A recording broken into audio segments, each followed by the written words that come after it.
오늘은 이사야서 11장 1절로 2절입니다.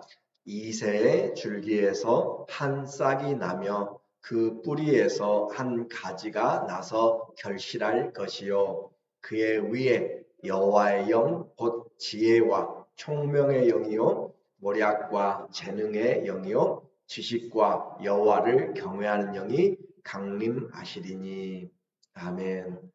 오늘은 여호와는 구원 13번째로 메시아의 왕국이라는 주제로 말씀을 같이 나누겠습니다.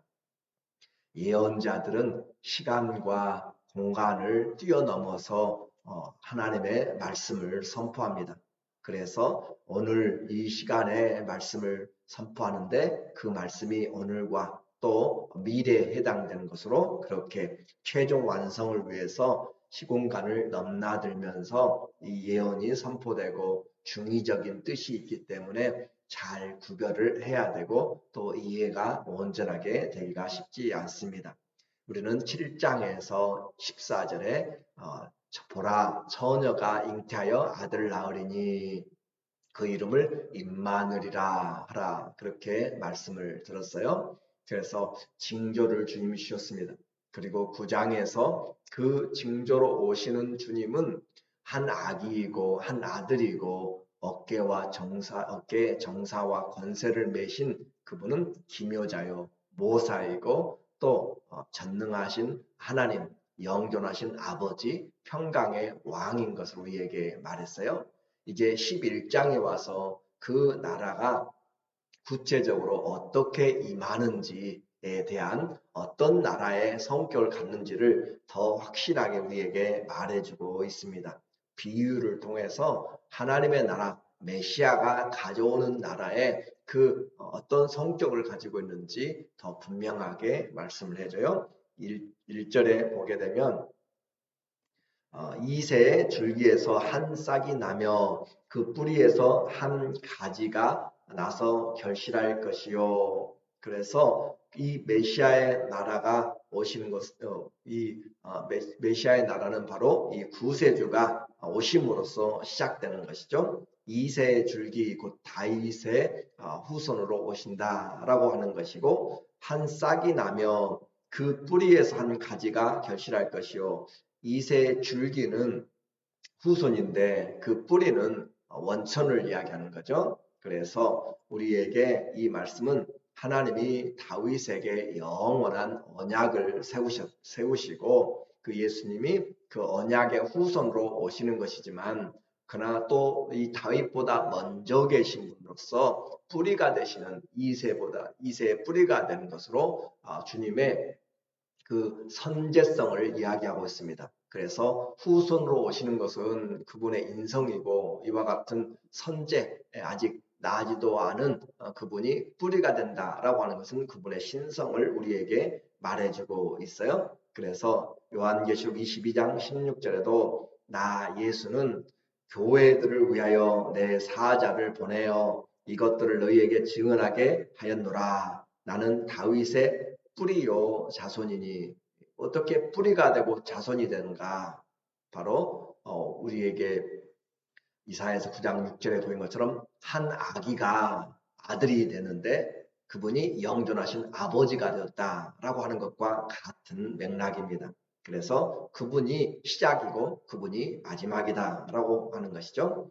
이와 같이 주님이 누구인가? 에고 에이미, 나는 누구이다? 다윗의 뿌리요 다윗의 자손이다 라고 하는 것으로 그렇게 말씀하는데, 1절에 이새의 줄기에서, 이 줄기라고 하는 것은 원래로는 다 말라 비틀어진 그 말이에요. 그래서 말라버린 밑둥 곧 그루터기를 이야기하는 내용입니다. 그러니까 실제로는 이 다윗의 왕의 그 후손들이 포로가 되고 끌려가고 또 나라가 망하여 버려서 왕의 후손이지만 왕이 아닌 평민으로 산 거잖아요. 요셉도 다윗의 후손이지만 그냥 이 몫으로 그렇게 살았던 것처럼 줄기에서 그 구루터기만 남게 되는 그런 가운데 다윗의 후손이 나라를 잇고 포로가 되고 왕권도 없고 무능해진 그런 가운데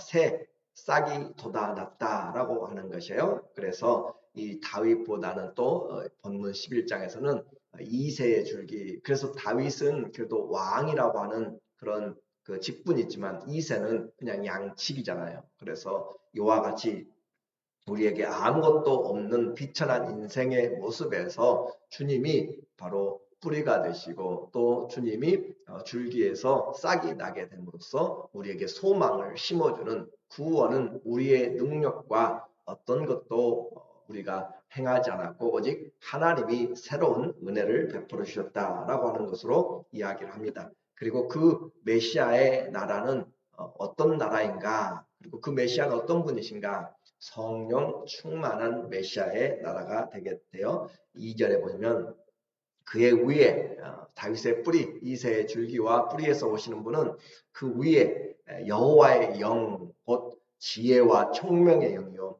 모략과 재능의 영이요 지식과 여호와를 경외하는 영이 강림하시리니. 요한계시록에 보면 4장에 예수 그리스도 그 하나님의 보좌 앞에 7 영이 있습니다. 그래서 온 천하를 다 살피시는 전능하신 그 영, 성령을 이야기를 하고 있어요. 완전한 성령을 오늘 여기에서 그의 위에 여호와의 영이 임하였는데 그 영의 특징이 지혜의 영이고 총명의 영이고 모략과 재능과 지식과 여호와를 경외하는 영으로 이렇게 우리에게 나타나고 있어요. 그래서 이 주의 이름으로 오시는 메시아는 주의 기름 부심을 받아서 모든 모사와 또 권능자가 되시는 것을 말합니다. 이사야서 6장 61장 1절에 보면 주 여호와의 영이 내게 내리셨으니, 이것은 예수님이 신약에 오시면서 나사렛에서 설교하실 때 첫 번째 인용한 첫 번째 그 고향 설교였죠. 주 여호와의 영이 내게 내리셨으니, 바로 예언의 그 영입니다.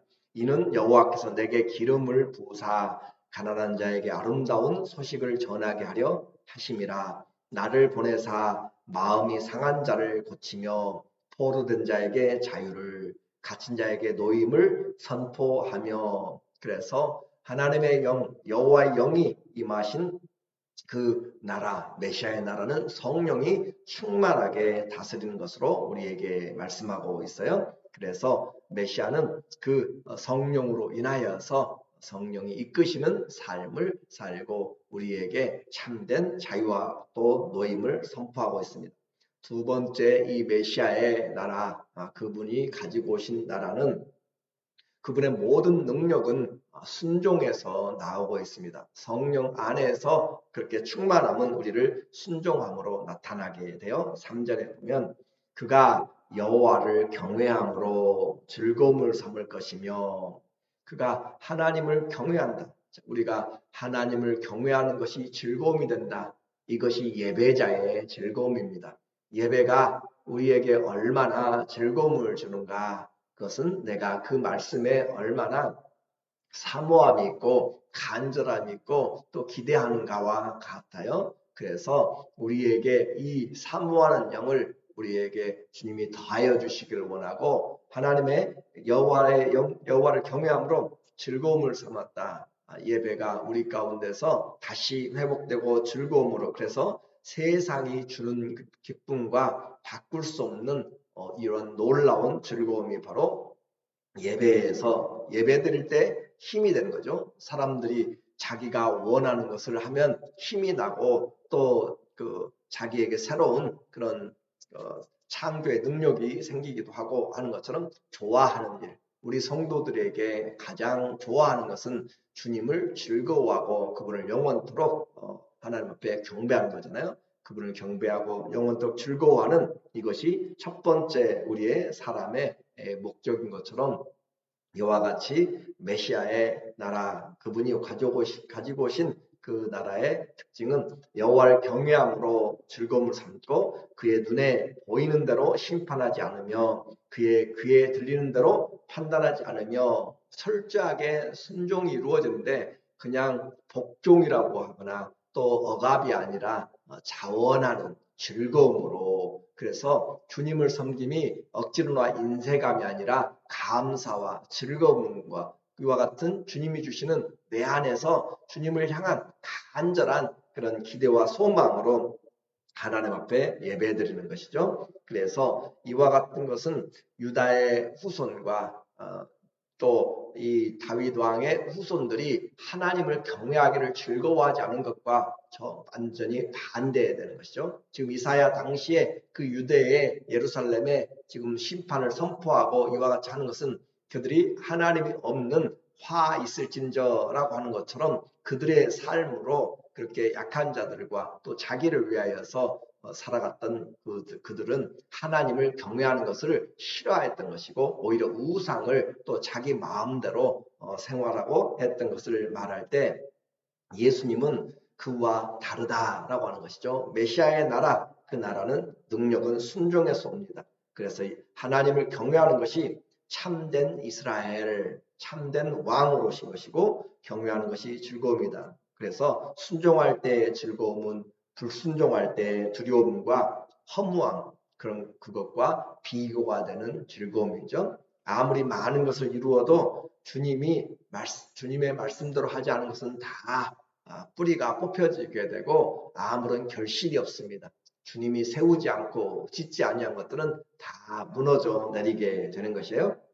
그래서 메시아는 성삼위 하나님의 권능과 협력으로 그분의 나라를 통치하시네요. 4절에 보면 공의로 가난한 자를 심판하며 정직으로 세상의 겸손한 자를 판단할 것이며 그의 입의 막대기로 말씀이죠. 세상을 치며 그의 입술의 기운으로 악인을 죽일 것이며 공의로 그의 허리띠를 삼으며 성실로 그의 몸에 띠를 삼으리라. 메시아가 가지고 온 나라는 메시아의 통치죠. 그분의 통치는 공의와 겸손과 또 공의와 성실이다 라고 이야기하는데 말씀 안에서 행하는 것을 말하죠. 곧 이것은 공의와 겸손과 성실, 이건 전부 그리스도의 성품을 말하는 거죠. 그리스도의 성품이 충만하게 드러나는 것, 그것이 그분의 나라입니다. 그분의 성품으로 통치하는 것, 그것이 메시아의 나라의 특징이고, 그리고 뿐만 아니라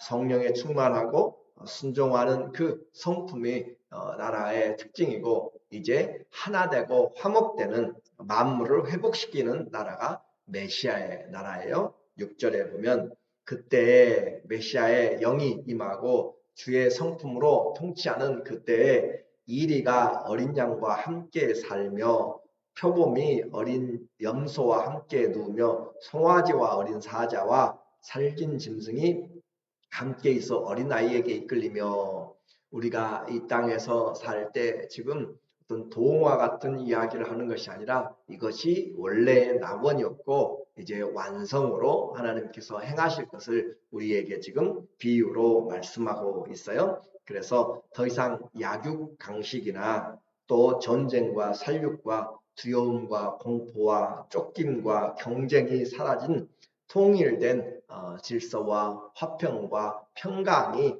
자리하게 되는 나라를 말하고 있습니다. 그래서 암소와 곰이 함께 먹고 또 그것들의 새끼가 함께 엎드리며 사자가 소처럼 풀을 먹을 것이며 상식적으로 이해가 안 될 것 같지만 이것이 원래 하나님의 창조한 보기 아름다운 모습이었고 하나된 모습이었죠. 그래서 만물이 다 주의 말씀을 들으면서 관계가 회복되는 것이고 사람과 동물과 동물의 관계, 사람과 동물의 관계, 동물과 하나님, 하나님과 사람 모든 관계들이 다 회복되는 것을 말해요. 8절에 젖먹는 아이가 독사의 구멍에서 장난하며 젖된 어린 아이가 독사의 굴에 손을 넣을 것이라.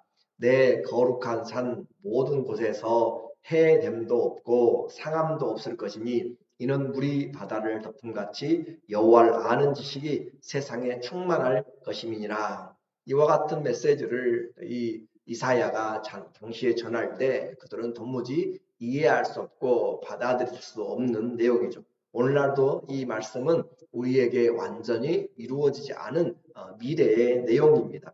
그러나 그리스도로 말미암아 우리가 살고 있는 것은 이미 이루어진 하나님의 나라와 아직 이루어지지 않는 하나님의 나라, 사이에서 지금 우리가 살고 있기 때문에 그래서 우리에게 필요한 것이 믿음이 필요합니다. 사람과 동물, 동물과 동물들의 모든 관계가 그리스도가 다스리는 그곳에서 완전하게 회복되고 실천되는 거죠. 지금 우리에게 이런 혼돈과 죄로 인하여서 무질서하고 이 모든 것이 분명하지 않지만 그러나 여전히 지금도 이 땅이 혼돈스럽고 어려워도 하늘 보좌는 만왕의 왕이 통치하시고 그 다스림에는 아무런 영향이 미치지 않기 때문에 진동하지 않는 나라, 영원한 나라라고 그렇게 이야기하죠. 그리고 그분은 이 성품이 거룩하시고 완전한 거룩 가운데서 공의와 성실과 공평으로 통치를 하시기 때문에 그분의 나라는 모든 것을 반드시 선으로 회복하시는 것을 우리에게 지속적으로 이야기를 해주고 있어요. 그 일의 시작과 끝이 바로 다윗의 후손으로 다윗의 뿌리에서 오신 메시아를 통하여서 이루어질 것을 이야기합니다. 왜 이렇게 계속적으로 가는데 심판과 또 소망의 회복을 말씀하는가? 이것이 예언자들의 특징이라고 이야기했어요. 심판을 말하는 것은 우리의 삶을 돌이켜서 하나님께로 제대로 돌아오도록 그렇게 하나님의 말씀으로 경고하고 그들을 향하여서 하나님이 권면하는 것이고 이와 같이 돌아온 자들에게는 남은 자들에게는 하나님의 소망이 있다라고 하는 것. 얼마나 심판이 강하는지 우리에게 지속적으로 이야기했고 또 얼마나 하나님의 나라가 완전한 것인지 우리에게 지속적으로 말하고 있어요. 그래서 나는 심판받은 자로 설 것인지 그날이 또 주님의 그날이 소망의 날인지 우리에게 계속적으로 이 말씀 안에서 선택하면서 그날을 준비하도록 하는 것이 이 예언서의 특징입니다. 그래서 주님이 이와 같이 열방이 주를 사모하고 경배하는 날 모든 것이 다 주님 앞에 회복되고 영광스러운 날이 될 것임을 이 이사야는 선포해요. 10절에 그날에 이새 뿌리에서 한 싹이 나서 만민의 기치로 설 것이요 열방이 그에게로 돌아오리니 그가 거한 곳이 영화로우리라. 그리스도로 말미암아 회복되는 하나님의 나라 결코 포기하지 않고 하나님은 해 나가십니다. 그러므로 주님이 지금 심판을 받고 또 끌려가고 포로되고 그렇다 할지라도 하나님께서 그들을 다시 돌아오게 하실 것이고 믿음을 지키다가 죽어간 자들 바다도 또 땅도 모두가 다 다시 내어놓게 될 것입니다. 그래서 주님이 돌아오게 하고 불러 세우시고 자기 백성을 역사의 모든 현장에서 다시 돌아오게 하는 그런 하나님의 계획을 가지고 계시기 때문에 우리는 주님 앞에 인내함으로 그리고 믿음을 지킴으로 끝까지 충성하라고 이야기하는 거죠. 12절에 보면 여호와께서 열방을 향하여 기치를 세우시고 깃발을 높이 들고 주님이 지금 불러 모으는 것이죠. 이스라엘의 쫓긴 자들을 모으시며 땅 사방에서 유다의 흩어진 자들을 모으시리니 그래서 너희는 내게 돌아오도록 그렇게 말씀합니다.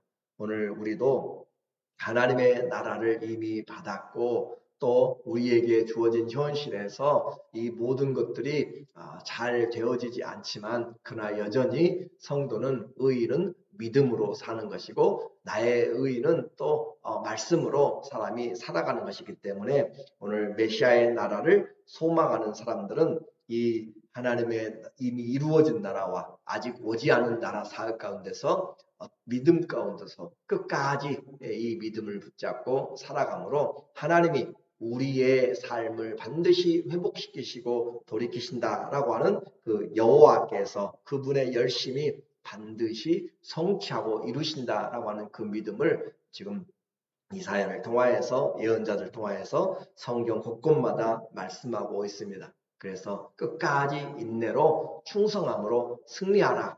그 나라가 반드시 온다라고 하는 것으로 우리에게 소망을 심어주고 있어요. 메시아의 나라 성령이 충만합니다. 메시아의 나라 순종하는 즐거움, 예배자의 즐거움이 있습니다. 주의 성품이 우리를 다스립니다. 내 안에서 주의 성품이 다스리고 순종하는 기쁨으로 모든 관계가 회복되는, 내 안에서부터 회복됨으로 주의 나라가 이루어지는 귀한 삶을 잘 살아내시기를 예수님의 이름으로 간절히 축원합니다. 아멘. 기도하겠습니다.